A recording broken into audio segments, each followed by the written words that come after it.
Vatican का pope America गया हुआ है। हवाई जहाज से उतरने के पहले उसके मित्रों ने उसे कहा, एक बात ध्यान रखना, उतरते ही हवाई अड्डे पर पत्रकार कुछ पूछे तो थोड़ा सोच समझ के उत्तर देना, और हां और ना में तो उत्तर देना ही नहीं। जहां तक बन सके उत्तर देने से बचने की कोशिश करना, अन्यथा अमेरिका में आते ही परेशानी शुरू हो जाएगी। पोप जैसा ही हवाई अड्डे पर उतरा वैसे ही पत्रकारों ने उसे घेर लिया और एक पत्रकार ने उससे पूछा, would you like to visit any nudist camp while in New York? क्या तुम कोई दिगंबर क्लब, कोई न्यूडिस्ट क्लब, कोई नग्न रहने वाले लोगों के क्लब में न्यूयॉर्क में रहते समय जाना पसंद करोगे? पोप ने सोचा, हां और ना में उत्तर देना खतरनाक हो सकता है। हां कहने का मतलब होगा कि मैं जाना चाहता हूं देखने, न कहने का मतलब होगा कि जाने से डरता हूं। उत्तर देने से बचने के लिए उसने उल्टा प्रश्न पूछा। उसने पूछा, is there any nudist club in New York? कोई न्यूयॉर्क में नंगे लोगों का क्लब है? फिर बात दूसरी चल पड़ी। उसने सोचा कि छुटकारा हुआ, लेकिन दूसरे दिन सुबह अखबारों में पहले ही पृष्ठ पर बड़े बड़े अक्षरों में खबर छपी थी।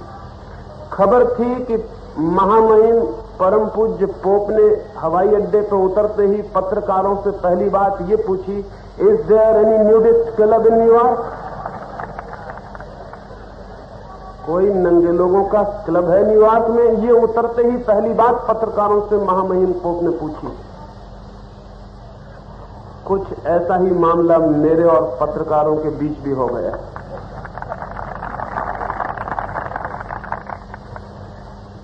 लेकिन मेरे संबंध में और पत्रकारों के बीच में और पोप और पत्रकारों के बीच हुई बात में थोड़ा फर्क है।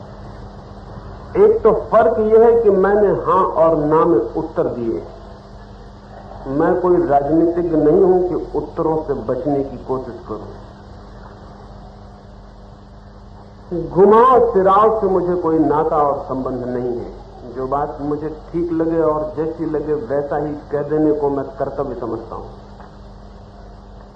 मेरे उत्तरों तक तो ठीक था, लेकिन उन उत्तरों को इस तरह बिगाड़ के, विकृत करके अधूरे प्रसंग के बाहर उपस्थित किया गया। मैं तो यहां नहीं था, पंजाब था।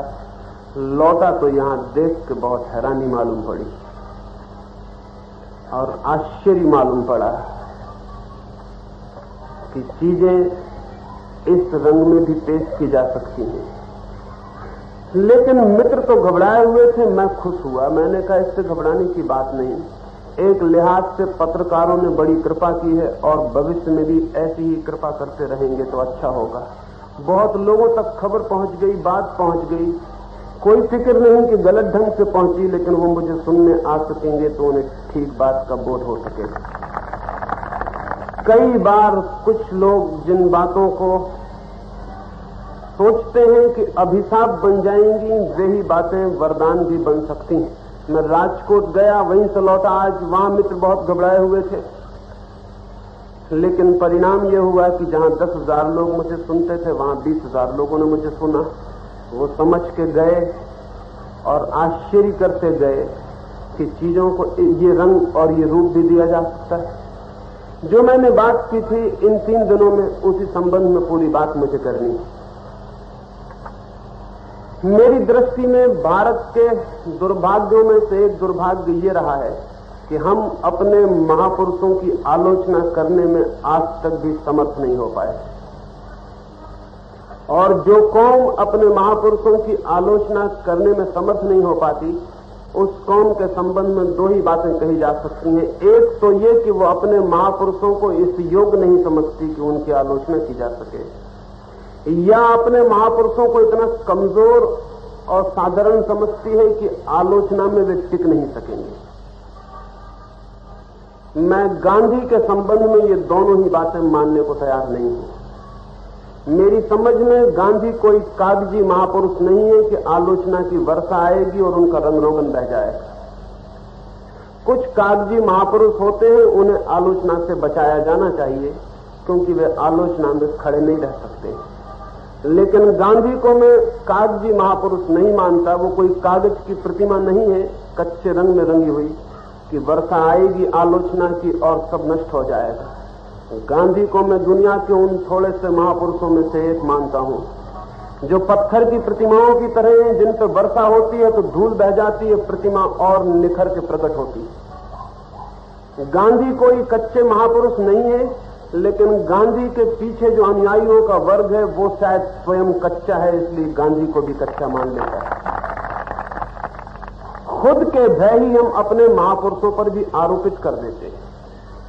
हमारी अपनी ही हालतें हम अपने महापुरुषों पर भी थोप देते हैं।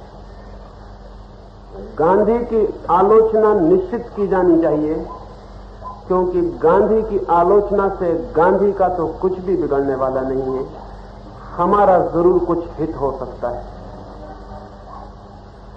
ये बात अत्यंत अप्रौढ़ और इमेच्योर मालूम होती है कि हम अपने महापुरुषों की सिर्फ पूजा करें और कभी कोई सृजनात्मक आलोचना, कोई क्रिएटिव क्रिटिसिज्म न करें। ये भी कुछ भय मालूम होता है पीछे कि कहीं हमारे महापुरुष की कोई भूल न ख्याल में आ जाए। ध्यान रखना चाहिए कि पृथ्वी पर ऐसा कोई मनुष्य कभी नहीं हुआ है जिससे भूलें न होती हों।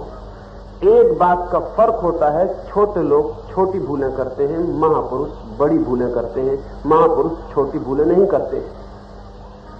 लेकिन पृथ्वी पर कोई मनुष्य कभी नहीं होता जिससे भूल न होती। जिससे भूल नहीं होती है वो मोक्ष चला जाता है, उसे पृथ्वी पर आने की कोई जरूरत ही नहीं होती। लेकिन हमारे मन में ये घबराहट रहती है कि हमारे महापुरुष की कोई भूल, कोई गलती ख्याल में न आ जाए। इसलिए पूजा करो, प्रार्थना करो, उपासना करो, लेकिन विचार कभी मत करना, क्योंकि ध्यान रहे जैसे ही विचार शुरू होगा आलोचना प्रारंभ होती है। बिना आलोचना के विचार कभी होता ही नहीं है। पूजा हो सकती है, स्तुति हो सकती है, प्रशंसा हो सकती है, लेकिन वो विचार नहीं है। और जो कौम अपने महापुरुषों पर विचार नहीं करती, उसके महापुरुषों का जीवन व्यर्थ हो जाता है, उसके कौम के काम में ही नहीं आ पाता है। हम 3-4 हजार वर्षों से यही कर रहे हैं। महावीर हैं, बुद्ध हैं, कृष्ण हैं, राम हैं, हमें उनकी पूजा करनी है, विचार उन पर कभी नहीं करना है। ध्यान रहे जिन पर हम विचार नहीं करते उनका हमारे जीवन पर कोई संस्पर्श, हमारे जीवन को परिवर्तन करने वाला कोई भी प्रभाव कभी नहीं पड़ता है। पूजा से हम रूपांतरित नहीं होते हैं, विचार से हम रूपांतरित होते हैं। और पूजा हो सकता है सिर्फ हमारी तरकीब हो महापुरुषों से बच जाने की, और मुझे तो ऐसा ही लगता है कि जिससे हम बचना चाहते हैं उसी को भगवान बना के मंदिर में बिठा देते हैं, फिर हमारी झंझट समाप्त हो जाती है। कभी 2 फूल चढ़ा आते हैं, कभी माला पहना आते हैं, कभी स्तुति कर लेते हैं, कभी जन्मदिन मना लेते हैं, और हमसे उसका फिर कोई संबंध नहीं रह जाता। जिस महापुरुष को हमें व्यर्थ करना हो उसकी हमने तरकीब निकाल ली है कि हम उसकी पूजा करेंगे, स्तुति करेंगे, लेकिन उस पर विचार नहीं करेंगे, क्योंकि विचार करने का परिणाम एक ही हो सकता है कि विचार करने से वो हमें इस योग्य मालूम पड़े कि हम अपने जीवन को बदलें। लेकिन हम बहुत होशियार हैं, ये देश बहुत होशियार है अपने आप को धोखा देने में। ये देश सोचता है कि हम महावीर की पूजा करते हैं तो हम बड़ा भारी काम कर रहे हैं, कि हम बुद्ध की पूजा करते हैं तो शायद बुद्ध पर कोई उपकार कर रहे हैं, या गांधी की पूजा शुरू की है तो गांधी पर हमारा कोई अनुग्रह हो रहा है। इस भ्रांति में रहने की जरूरत नहीं है। महापुरुष पूजा के लिए न पैदा होते हैं, न उनकी पूजा की कोई लालसा है, और जिसके मन में पूजा की लालसा हो वो और कुछ भी हो, महापुरुष नहीं हो सकता है। महापुरुष का उपयोग यह है कि वह हमारे जीवन में, हमारे खून में, हमारे विचार में, हमारी प्रतिभा में प्रविष्ट हो सके। और हमारी प्रतिभा में किसी को द्वार तभी मिलता है जब हम विचार करते हैं, आलोचना करते हैं, खोजबीन करते हैं, अन्वेषण करते हैं, तब प्रवेश मिलता है हमारी प्रतिभा के भीतर। हमारे सारे महापुरुष भारत की प्रतिभा के बाहर खड़े हुए, मंदिरों में बंद, भारत के प्राणों में उनका कोई प्रवेश नहीं हो सका है। मैं नहीं चाहता हूं कि पुराने महापुरुषों की तरह गांधी जैसा अद्भुत व्यक्ति भी व्यर्थ हो जाए, इसलिए मैं चाहता हूं कि गांधी पर जितनी सतेज आलोचना और विचार हो सके उतना ही सौभाग्य मानना चाहिए। लेकिन वो जो गांधी के पीछे चलने वाले गांधीवादियों का तबका है, वो इस बात से बहुत घबराता है। वो क्यों घबराता है? वो इसलिए घबराता है कि उसे डर है कि गांधी की आलोचना अंततः गांधीवादी की आलोचना बन सकती। उसका भय ये नहीं है कि गांधी की आलोचना से उसको कोई परेशानी होने वाली, उसका भय यह है कि गांधी के आड़ में वो खुद छिपा हुआ है और गांधी की आलोचना कहीं उसकी आलोचना न बन जाए। इसलिए वो गांधी की आलोचना और विचार करने से बचना चाहता है। वो कहता है पूजा के थाल चलाओ और गांधी को भगवान बना लो। मैं भगवान से एक ही प्रार्थना करता हूं कि कृपा करना, गांधी को भगवान मत बनने देना, क्योंकि जितने लोग हमारे पहले भगवान बन गए हैं वो भगवान बनते ही व्यर्थ हो गए। समाज और देश के लिए उनका कोई उपयोग नहीं रह गया। गांधी एक अद्भुत व्यक्ति है। शायद पृथ्वी पर 2-4 लोग ही उस कोटि के पैदा हुए, लेकिन पीछे चलने वाले लोग हमेशा महापुरुष की हत्या करने की कोशिश करते हैं। वो हत्या उनको भगवान बना के की जाती है। जिस आदमी को भी भगवान बना दिया उसकी आदमी की तरह हत्या हो गई, भगवान की तरह स्थापना हो गई, आदमी की तरह हत्या हो गई। और हम आदमियों से ही प्रभावित हो सकते हैं और आदमियों के साथ ही हम जी सकते हैं और आगे चल सकते हैं। गांधी के साथ फिर वही शरारत शुरू हो गई जो हमने राम, कृष्ण, बुद्ध और महावीर के साथ की थी। लेकिन हम अतीत की भूलों से कुछ सीखते भी मालूम नहीं पड़ते। मैं चाहता हूं कि गांधी को हम मनुष्य ही बनाए रखें ताकि वे हमारी मनुष्यता के काम आ सकें, हम उन पर निरंतर विचार कर सकें, सोच सकें और आगे बढ़ सकें। इस ख्याल से मैंने उनकी कुछ आलोचना की थी। मुझे अनेक पत्र पहुंचे कि जो व्यक्ति मर चुका है उसकी आलोचना हमें नहीं करनी चाहिए। मैंने उन पत्रों के उत्तर में लिखा कि शायद तुम्हें पता नहीं है कि गांधी उन लोगों में से नहीं है जो इतनी आसानी से मर जाएं। गॉडसे ने जो भूल की थी वही गांधीवादी भी भूल करते हैं। गॉडसे ने भूल की थी कि गोली मार देंगे, इस आदमी का शरीर मर जाएगा तो ये गांधी मर जाएगा। गांधीवादी भी समझते हैं कि शरीर गिर गया गांधी का तो गांधी मर गए, अब उनकी आलोचना नहीं करनी चाहिए। ये बात ठीक है छोटे मोटे लोगों के बाबत कि वो मर जाएं तो हमें उनकी प्रशंसा ही करनी चाहिए, क्योंकि मरे हुए आदमी की क्या आलोचना करनी है। बुरा आदमी भी गांव में मर जाता है तो भी उसकी कब्र पर लोग कहते हैं कि बड़ा अच्छा आदमी था। छोटे आदमियों के साथ ये ठीक है कि उनके विचारों के पास क्या है जो उनके मरने के बाद बच रहेगा, लेकिन गांधी जैसे महापुरुषों के साथ ये अन्याय है कि हम समझें कि वो मर गए। मैं गांधी को, उनके प्रभाव को अभी जिंदा मानता हूं और उनके साथ एक जिंदा आदमी का व्यवहार करना चाहता हूं, एक मरे आदमी का नहीं। लेकिन गांधीवादी कहते हैं कि वो मर गए, अब उनकी बात नहीं करनी चाहिए। शायद आपने सुना हो कि सुकरात की जिस दिन मौत हुई उसे जहर दिया गया। जहर देने के पहले उसके मित्र उसके पास गए और उसके एक शिष्य क्रेटो ने उससे पूछा कि सांझ आपको जहर दे दिया जाएगा तो आप हमें बता दें कि हम दफनाएंगे किस तरह, आपको किस विधि से, किस मार्ग से, गड़ाएं, जलाएं, क्या करें, आप रास्ता बता दें वैसा हम करें।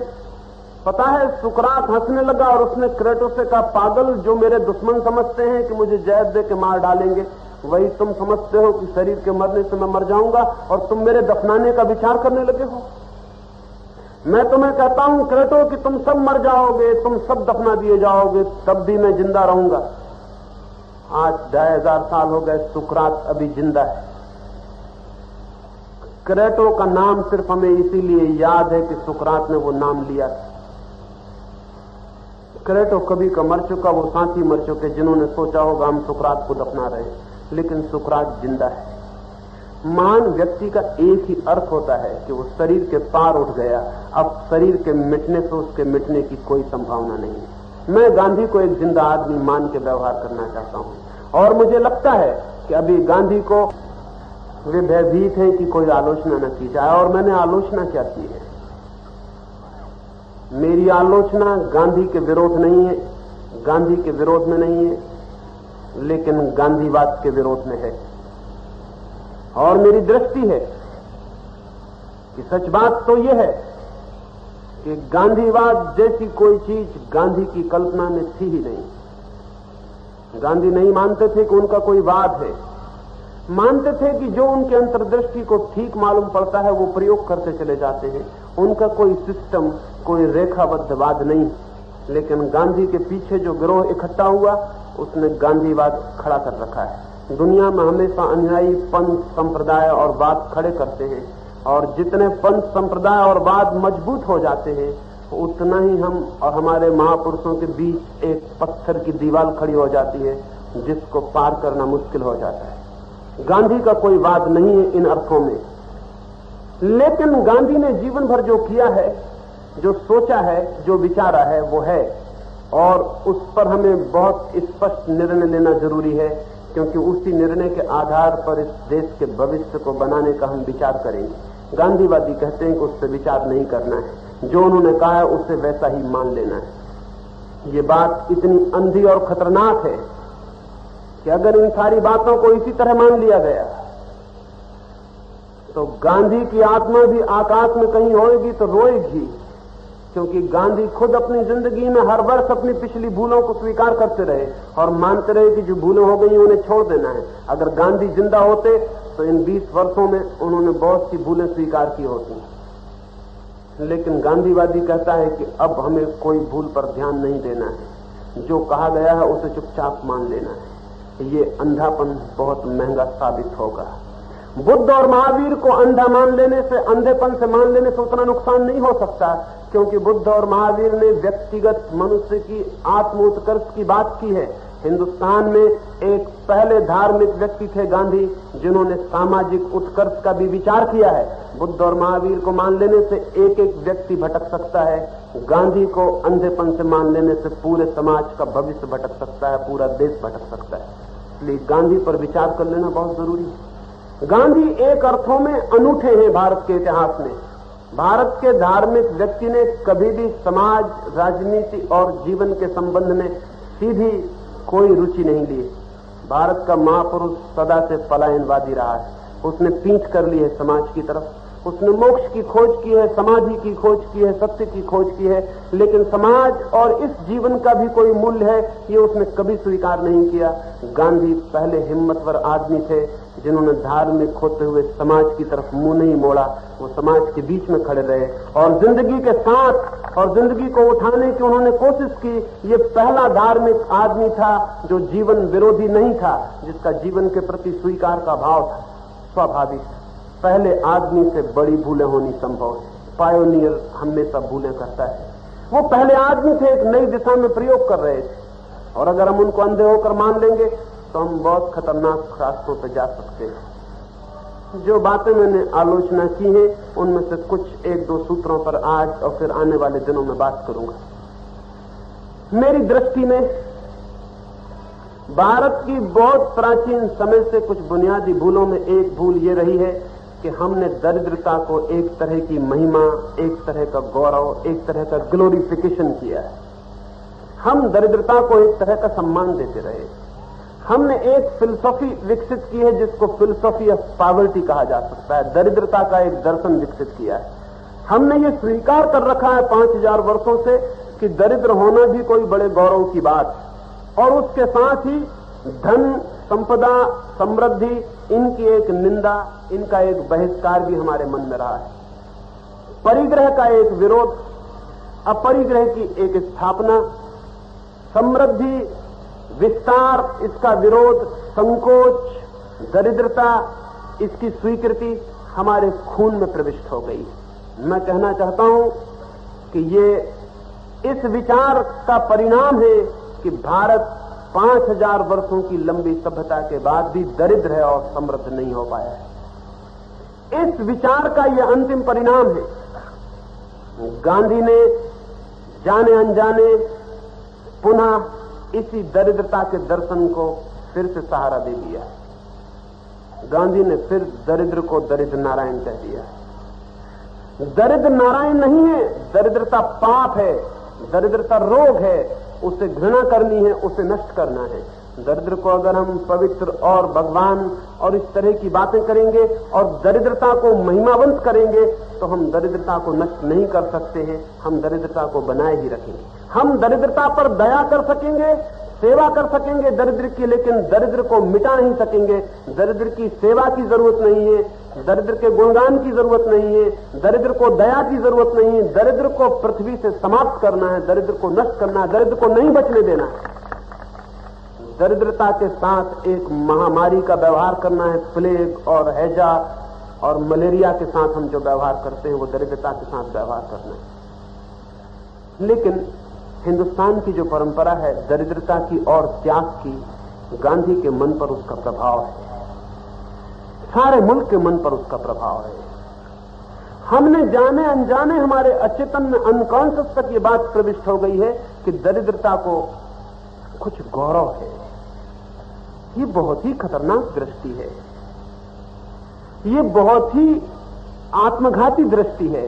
क्योंकि जब हम दरिद्रता को इस भांति स्वीकार करते हैं, सम्मान देते हैं और दरिद्रता में संतोष कर लेने को एक धार्मिक गुण मानते हैं, तो फिर समाज समृद्ध कैसे होगा, समाज संपत्ति पैदा कैसे करेगा। हम भी इसी पृथ्वी पर हैं, दूसरे देश भी इसी पृथ्वी पर हैं। हम पीछे इतिहास में उनसे कहीं ज्यादा समृद्ध थे जो आज हमें भीख दे रहे हैं। हम कहीं ज्यादा खुशहाल थे, आज हमें भीख मांगनी पड़ेगी। अगर हमने अपने आज तक के जीवन को जीने की फिलॉसफी और व्यवस्था को रूपांतरित नहीं किया तो हम आगे भी यही करते चले जाएंगे जो हमने पीछे किया है।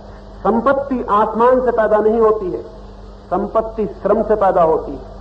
श्रम आकस्मिक नहीं होता, श्रम विचार से जन्म लेता है।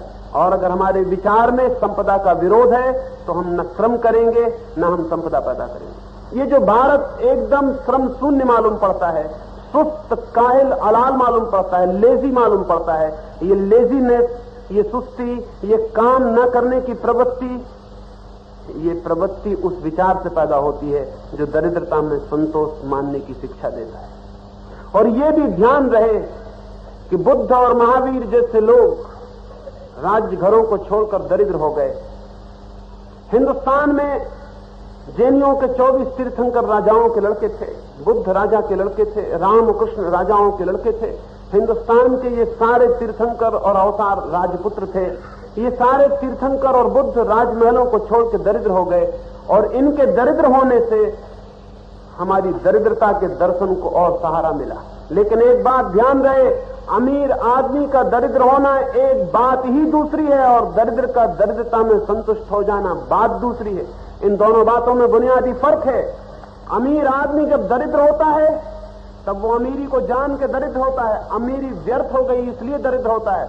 उसकी दरिद्रता और उस आदमी की दरिद्रता जिसने कभी अमीरी नहीं जानी, भरपेट भोजन नहीं जाना, कपड़े नहीं जाने, इन दोनों की दरिद्रता में कोई भी संबंध नहीं। सच बात तो यह है कि अमीर जब दरिद्र होता है तो दरिद्रता भी एक आनंद मालूम होती है, क्योंकि दरिद्रता भी एक स्वतंत्रता मालूम होती है। गरीब आदमी जब दरिद्रता में संतोष कर लेता है तो वो संतोष सिर्फ दुख को छिपाने का और सांत्वना का एक उपाय होता है। हिंदुस्तान के सारे बड़े शिक्षक राजघरानों से आए, वे राजघरानों से ऊब गए थे, वे संपत्ति से ऊब गए थे, परेशान हो गए थे। संपत्ति की अपनी परेशानियां हैं, दरिद्रता की अपनी परेशानी है, भिखमंगे की अपनी परेशानी है, राजघर की अपनी परेशानी है। वे अपनी परेशानियों से पीड़ित हो गए थे, वे धन से घिरे हुए परेशान हो गए थे, वे स्त्रियों और सुख के बीच ऊब गए थे। उन्हें बदलाहट चाहिए थी। उन्होंने वो सब छोड़ के सड़क पर नग्न खड़े हो गए। उन्हें उस नग्नता में बहुत स्वतंत्रता मालूम हुई हो, उन्हें उस नग्नता में एक अद्भुत मुक्ति मालूम हुई हो। वो मालूम हो सकती है, लेकिन वो हमेशा तभी मालूम होती है जब कोई समृद्धि को लात मार के दरिद्र बनता है। वो दरिद्रता समृद्धि के आगे का कदम है, समृद्धि के पहले का कदम नहीं। वो दरिद्रता भी एक अर्थ में समृद्धि की लग्जरी है, वो दरिद्रता भी समृद्धि का अंतिम विलास है, वो उसको भी लात मारने का मजा है। वो सुख गरीब आदमी नहीं उठा सकता। लेकिन हिंदुस्तान के बड़े शिक्षक जब दरिद्र हुए, उन्होंने धन छोड़ा तो दरिद्र को लगा कि जिस चीज को छोड़ ही देना पड़ता है उसे पाने की जरूरत क्या है, और उसे पता नहीं कि वो दरिद्र महावीर की दरिद्रता का मजा नहीं लूट पाएगा। महावीर की दरिद्रता बुनियादी रूप से क्वालिटेटिवली, गुणात्मक रूप से भिन्न है। मैं अमृतसर था, एक सन्यासी मित्र एक घटना सुना रहे थे। वो घटना सुना रहे थे कि अमृतसर से एक ट्रेन जा रही थी हरिद्वार की तरफ। मेला है हरिद्वार में, हजारों लोग ट्रेन में भर रहे हैं। हर एक आदमी अमृतसर की स्टेशन पे यही चिल्ला रहा है कि चलो गाड़ी के अंदर भीतर बैठो, जल्दी भीतर चले जाओ, सामान रखो। एक आदमी के पास भीड़ इकट्ठी है और वो आदमी ये कह रहा है कि मैं गाड़ी में बैठूं तो जरूर, लेकिन अमृतसर पे बैठता हूं, हरिद्वार में उतरना पड़ेगा ना। जब उतरना ही पड़ेगा तो गाड़ी में बैठने की जरूरत क्या है? वो आदमी ये दलील दे रहा है कि जब उतरना ही पड़ेगा गाड़ी से तो फिर गाड़ी में बैठे ही क्यों? जब उतरना ही है तो उतरे ही रहे।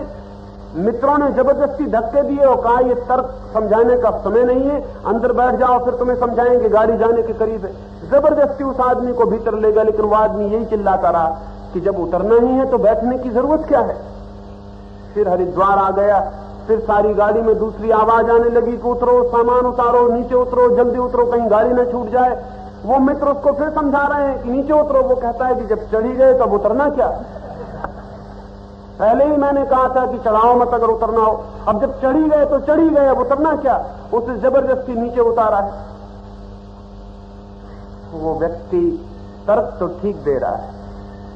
ये बात सच कि अमृतसर से जाना है हरिद्वार तो गाड़ी पे चढ़ना भी होगा और उतरना भी होगा।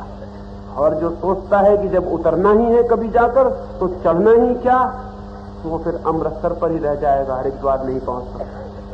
और अगर हरिद्वार पर पहुंच कर उसने ये जिद की कि जब चढ़ी गए तब उतरना ही क्या, तब भी वो हरिद्वार नहीं पहुंच पाएगा। दोनों हालत में हरिद्वार चूक जाएगा। मेरी अपनी दृष्टि यह है कि समृद्धि की एक यात्रा है जीवन में। निश्चित ही एक दिन समृद्धि छोड़ देने जैसी हो जाती है, लेकिन वो समृद्धि की यात्रा से ही होती है। और दरिद्र आदमी अगर ये सोचे कि जब महावीर और बुद्ध जैसे लोग छोड़ के आ रहे हैं तो फिर मुझे परेशान होने की क्या जरूरत है, तो वो ध्यान रखे उसकी दरिद्रता अमृतसर की दरिद्रता होगी, हरिद्वार की नहीं। हिंदुस्तान के इन धनी शिक्षकों के कारण, ये बात बड़ी अजीब पैराडॉक्सिकल, धनी शिक्षकों के कारण हिंदुस्तान दरिद्रता के दर्शन को विकसित कर लिया और दरिद्र ने अपनी दरिद्रता स्वीकार कर ली। जब उसने देखा कि राजमहलों को लोग छोड़ के आ रहे हैं तो फिर ठीक है, मुझे और राजमहलों की तरफ जाने का सवाल क्या है। और जब एक बार दरिद्रता स्वीकृत हो जाती है तो संपत्ति को उत्पादन करने का प्रश्न ही समाप्त हो जाता है। ये देश इसलिए गरीब। काउंट के सर्लिंग हिंदुस्तान से लौटा है तो उसने अपनी डायरी में एक वाक्य लिखा, मैं पढ़ रहा था तो बहुत हैरान हुआ, मुझे लगा कि कोई छापेखाने की भूल होनी चाहिए। उसने एक वाक्य लिखा कि मैं हिंदुस्तान गया, वहां से लौटा हूं तो एक अजीब नतीजा लेके आया हूं। वो नतीजा ये, India is a rich land where poor people live. Hindustan एक धनी देश है जहां गरीब लोग रहते। मैं बहुत हैरान हुआ कि ये वाक्य कैसा हुआ, अगर धनी देश है तो गरीब लोग कैसे रहते होंगे, और अगर गरीब लोग रहते हैं तो धनी देश कैसे? कोई छापे की भूल है शायद। लेकिन आगे पढ़ने को मुझे पता चला कि वो मजाक कर रहा है। वो ये कह रहा है कि देश तो बहुत धनी है लेकिन रहने वाले मूढ़ हैं, वे गरीब बने हुए हैं। देश तो बहुत धन पैदा कर सकता है लेकिन रहने वालों की जीवन दृष्टि दरिद्र रहने की है, इसलिए वे संपत्ति पैदा नहीं कर पाते।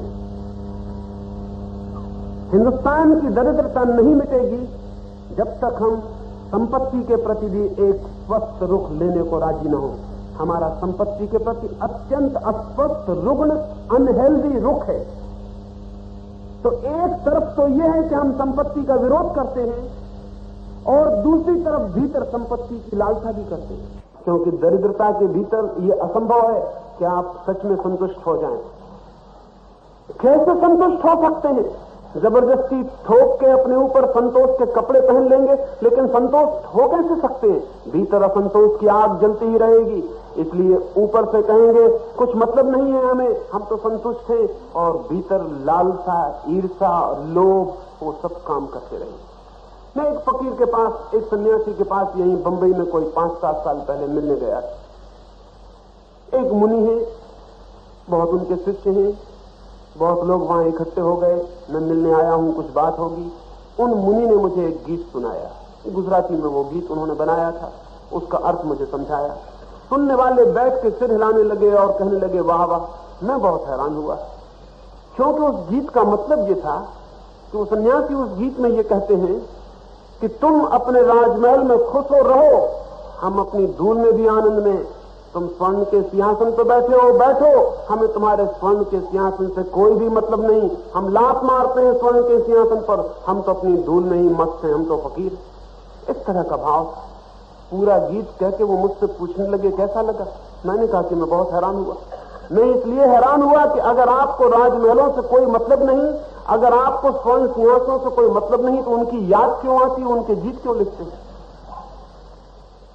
मैंने किसी सम्राट को कभी ऐसा गीत लिखते नहीं देखा, नहीं सुना कि उसने कहा हो कि हम अपने स्वर्ण सिंहासन पर ही ठीक है, हमें तुम्हारी धूल से कुछ भी नहीं लेना, तुम रहो मजे में, हम उपेक्षा करते हैं, हमें कोई फिक्र नहीं। कोई सम्राट ऐसा नहीं कहता। लेकिन ये फकीर निरंतर ये बात कहते हैं कि हमें स्वर्ण सिंहासन से कोई मतलब नहीं। मतलब नहीं है तो ये गीत क्या बताते हैं? ये मतलब बताते हैं। मतलब बहुत गहरा है और